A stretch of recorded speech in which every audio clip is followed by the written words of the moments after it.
နောက်တနေ့မနက်ခင်းမှာတော့သူမဟာဘန်ကိုအပြေးလွှားသွားခဲ့ပြီးနောက်သူမရဲ့အချိန်ပိုင်းအလုပ်စီကိုတန်တန်မမတ်သွားခဲ့ပါတယ်။အမေဖြစ်သူစီကိုငွေလွှဲပေးပြီးနောက်အလုပ်ကိုနောက်ကျပြီးရောက်လာတဲ့သူမကိုမနီဂျာကစုပူချိန်မောင်းဖို့အဆင်သင့်ဖြစ်နေခဲ့တာပါ။ဒါပေမဲ့သူမဟာဆယ်လိုတီးခတ်ရာမှာကျွမ်းကျင်တဲ့အတွက်ကြောင့်တတိပေးယုံနဲ့သာလွတ်ပေးလိုက်ပါတယ်။ဒီအဖြစ်ပြက်အားလုံးကို CEO ကဒေါင်းတနေရာကနေတိတ်တဆိတ်စောင့်ကြည့်နေခဲ့တာကိုတော့သူမမသိချပါဘူး။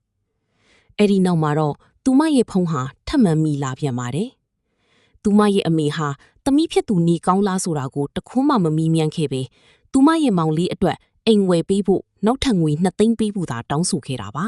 ။ဖုန်းချလိုက်တဲ့အခါမှာတော့သူမရဲ့စိတ်ထဲမှာလေးလံမှုတွေဟာထိုညမှာပြေပြောက်မသွားခဲ့ပါဘူး။ကန်ဂျမာက CEO ကိုသူမဆယ်လိုတီးခတ်နေတဲ့ club စီကိုခေါ်ဆောင်သွားခဲ့ပါတယ်။မိန်ပြပြမီးရောင်အောက်မှာသူမရဲ့ဆယ်လိုတီးခတ်မှုဟာတခန်းလုံးကိုငြိမ်သက်သွားစေခဲ့ပါတယ်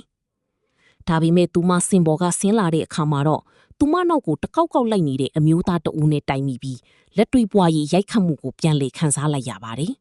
။ထိုအမျိုးသားဟာသူမရဲ့လမ်းကိုပိတ်ဆို့ပြီးသူနဲ့အတူအရက်တောက်ဖို့အမိန့်ပေးခဲ့ပါတယ်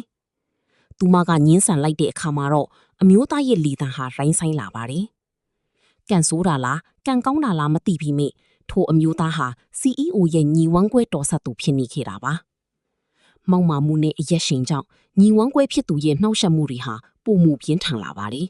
။အဲ့ဒီအချိန်မှာပဲ CEO ကဒေါသတကြီးနဲ့ပြတ်သားတဲ့တိုက်ခိုက်မှုတစ်ခုကိုပြုလုပ်လိုက်တာကြောင့်တခန်းလုံးတုန်လှုပ်သွားခဲ့ရပါတယ်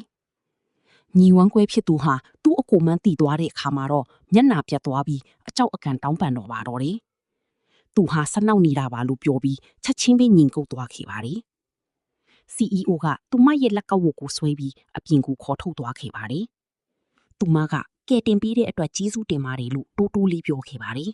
။ဒါပေမဲ့ CEO ကတော့အီးဆက်ဆက်နဲ့ပြတ်သားစွာရပ်တန့်လိုက်ပြီးမင်းတကယ်ပဲကျေးဇူးတင်နေဆိုရင်ရိုးရိုးသားသားပြောစမ်းပါ။ငါမင်းကိုငွေ